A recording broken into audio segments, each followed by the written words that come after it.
बुधवार को धनबाद में पत्रकारों पर हुए हमले को लेकर पूरे झारखंड में आवाज गूंज उठी। गुरुवार को धनबाद में सैकड़ों की संख्या में धनबाद के रणधीर वर्मा चौक पर पत्रकारों ने विरोध प्रदर्शन किया।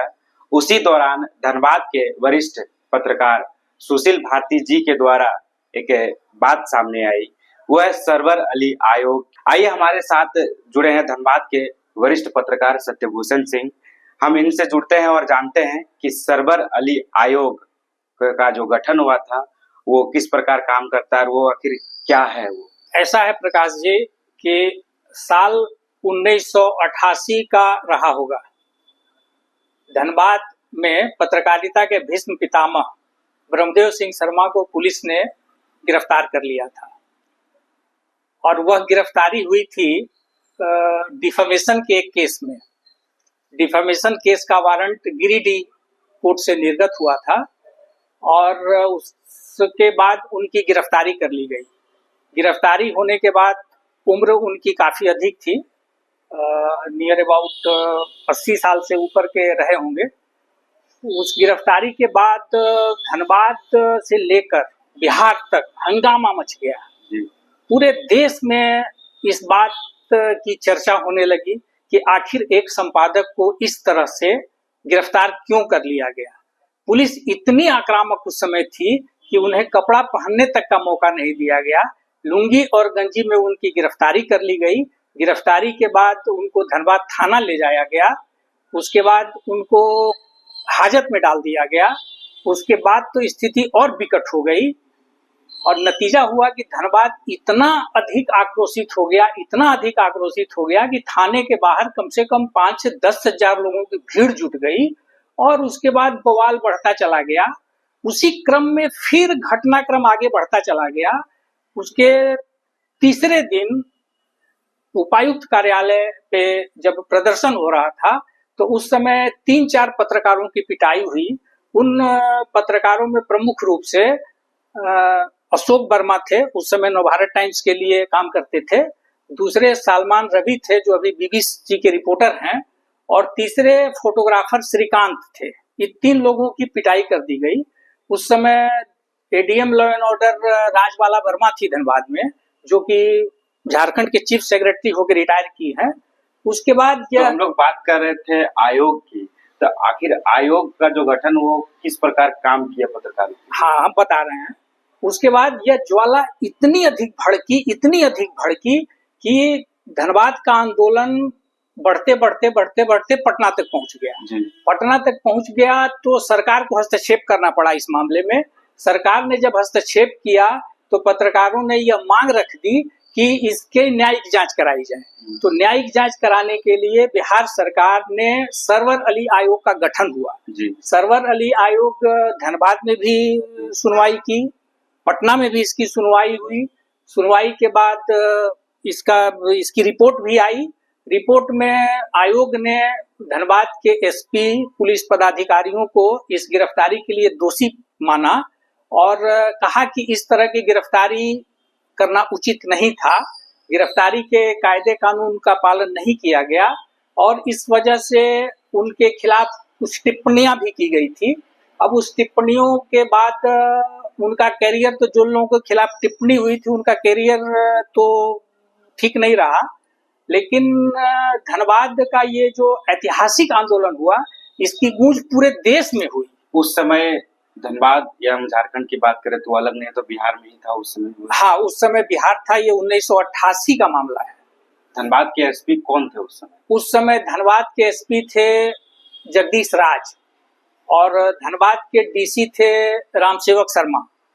रामसेवक शर्मा भी झारखंड के चीफ सेक्रेटरी होके रिटायर किए। उस समय धनबाद के डीसी थे रामसेवक शर्मा और धनबाद जो था उस समय बिहार में था। तो गठन ने जो रिपोर्ट सुपुर्द किया था, क्या उस समय एसपी को बदल दिया गया था? नहीं, आयोग गठन के पहले ही बिहार सरकार ने इस मामले में हस्तक्षेप किया और एसपी को तत्काल यहाँ से बदल दिया गया। और एसपी को बदलने के बाद रणधीर वर्मा को धनबाद का एसपी बनाकर भेजा गया। सरकार की मंशा यही थी कि रणधीर वर्मा बहुत काबिल, सुलझे हुए पदाधिकारी हैं, वो जाकर स्थिति को नियंत्रित कर लेंगे और वो नियंत्रित कर भी लिया। उन्होंने पत्रकारों से 1-to-1 बातचीत की, लोगों को समझाया बताया कि हम अब आ गए हैं, कोई स्थिति नहीं बिगड़ेगी, जी। पत्रकार भी धीरे धीरे सामान्य हो गए, आंदोलन भी धीरे धीरे ठंडा हो गया, फिर सर्वर आयोग का गठन के बाद उसकी रिपोर्ट भी आ गई। ये अलग बात है कि रिपोर्ट के बाद बिहार सरकार कितनी हद तक कार्रवाई की, इसका खुलासा आज तक नहीं हुआ है। मुख्यमंत्री कौन थे उसमें? उस समय बिहार के मुख्यमंत्री थे जगन्नाथ मिश्रा, और बिहार में कांग्रेस के बहुमत की सरकार थी। तो आयोग ने किस प्रकार काम किया और कैसे उनका रिपोर्ट जमा हुआ, क्या आया फैसला? आयोग ने पत्रकारों की गवाही ली जी। सरकारी अधिकारियों की भी गवाही ली, पुलिस अधिकारियों की भी गवाही ली। जैसे कोर्ट काम करता है, आयोग जैसे काम करता है, सामान्य ढंग से काम हुई। जी। इसके धनबाद में सुनवाई हुई, धनबाद में भी 2-3 सुनवाई हुई, फिर पटना में इसकी सुनवाई हुई। इसके पाटंकर साहब भी इसके सदस्य थे, जहां तक मुझे याद है पाटंकर साहब भी सदस्य थे, और सर्च लाइट के संपादक समझा जी थे, वो भी इसके सदस्य थे। और पूरी तरह से सुनवाई हुई। सुनवाई होने के बाद जो प्रोसेस आयोग का होता है, रिपोर्ट आई, और ये धनबाद के पत्रकारों की बहुत बड़ी जीत थी। यानी धनबाद का जो इतिहास रहा है पत्रकारों के लिए संघर्षपूर्ण ही रहा। धनबाद का इतिहास बहुत संघर्षपूर्ण रहा है धनबाद के पत्रकारों के लिए। जी। एक बात यहाँ कह देना चाहते हैं कि धनबाद की जो धरती है ना, जी हाँ। ये धरती थोड़ी अजीब धरती है। धनबाद की धरती में जितनी सरस्वती की कृपा है, उतनी ही लक्ष्मी की कृपा है। तो आप यहाँ अगर गौर से देखेंगे तो एक से एक पढ़े लिखे विद्वान लोग भी मिल जाएंगे, जी हाँ। एक से एक अपराधी किस्म के लोग भी मिल जाएंगे। तो ये धनबाद की धरती है, तो धनबाद की धरती बहुत ऊर्जावान है। यहाँ के लोग संघर्ष करना जानते हैं, इसमें कहीं कोई दो मत नहीं है। और पत्रकारों के साथ हमेशा यहाँ कुछ न कुछ ज्यादती होती रही है। ऐसी बात नहीं है कि 1988 के बाद पत्रकारों के साथ उत्पीड़न नहीं हुआ, दुर्व्यवहार नहीं हुआ, उनकी पिटाई नहीं की गई। जी। जो विगत बुधवार को जो घटना घटा, उसी में ये बातें आई थी। आयोग का गठन भी किया गया। तिलनेगर हाल फिलहाल की अगर बात करें तो कांग्रेस के लोगों ने लगभग कई पत्रकारों पर जो जानलेवा हमला किया है, उस पर आपका क्या कहना है? देखिए, ये सवाल अगर व्यक्तिगत तौर पे हमसे पूछा जाए तो मेरा तो पहला सवाल ये होगा कि आखिर कांग्रेसियों ने रणधीर वर्मा चौक को ही क्यों चुना मारपीट करने के लिए? जी हाँ, एक सवाल खड़ा करती है। ये बहुत बड़ा सवाल है।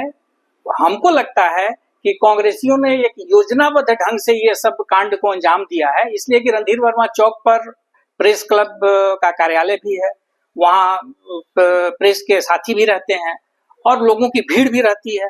तो हमें ऐसा लगता है कि उन अधिक अपने को पब्लिसिटी उनको मिले, इसके लिए उन्होंने रणधीर वर्मा चौक को चुना। और रणधीर वर्मा चौक को चुनने के बाद प्रेस क्लब परिसर में जाकर मारपीट करना, ये तो बहुत दुर्भाग्यपूर्ण है और इसकी जितनी निंदा की जाए कम है। और पत्रकार जिस ढंग से कल एफआईआर कराए हैं, उनको उनके खिलाफ कार्रवाई होनी चाहिए। ये कार्रवाई सिर्फ पुलिस के लिए ही नहीं है, ये कांग्रेस के जो प्रदेश नेतृत्व है, कांग्रेस का जो केंद्रीय नेतृत्व है, इसको भी ये सोचना चाहिए कि आखिर पत्रकारों को क्यों पीटा गया। पत्रकार उनके कार्यक्रम का कवरेज करने गए थे, कवरेज करने के बाद जब वो मारपीट करने लगे तो पत्रकार तो उसका न्यूज बनाएंगे ही, उसका वीडियो बनेगा ही, उसका कवरेज होगा ही। तो इससे नाराज होकर पत्रकारों की पिटाई कर देना, यह तो बहुत गलत हुआ है और इसके खिलाफ तो सख्त से सख्त आंदोलन की जरूरत है।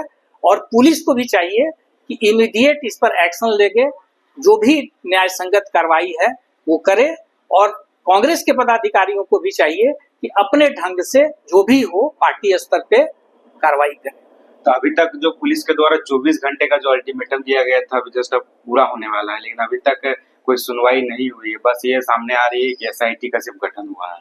नहीं, कल जैसा कि पत्रकारों ने बताया कि हम लोग 24 घंटे का वक्त दे रहे हैं और 24 घंटा के बाद अगर पुलिस एक्शन में नहीं आती है, उनकी गिरफ्तारी नहीं होती है, तो फिर हम लोग धरना प्रदर्शन करेंगे। तो इसका मतलब है कि क्रमवार आंदोलन शुरू होगा। तो आंदोलन शुरू होगा तो धनबाद का ये इतिहास रहा है कि पत्रकार जब भी आंदोलन शुरू किए हैं, जीत उन्हीं के पास आई है, झोली में गिरी है। तो इस बार भी जीत उन्हें मिलेगी, ऐसा मुझे विश्वास है। तो ये थे हमारे साथ धनबाद के वरिष्ठ पत्रकार सत्यभूषण सिंह। जैसा कि आप लोगों ने सुना, इन्होंने जो बुधवार को जो पत्रकारों पर जो हमला हुआ है उसकी बहुत कड़ी से कड़ी निंदा की और पत्रकारों को एकजुट होने का संदेश दिया और जब तक उन लोगों पर कानूनी कार्रवाई नहीं हो जाती है तब तक आंदोलन को जारी रखने को कहा। तमाम देश दुनिया की अपडेट्स के साथ आप द न्यूज पोस्ट के साथ बने रहें। मैं आपके साथ प्रकाश कुमार, धनबाद से।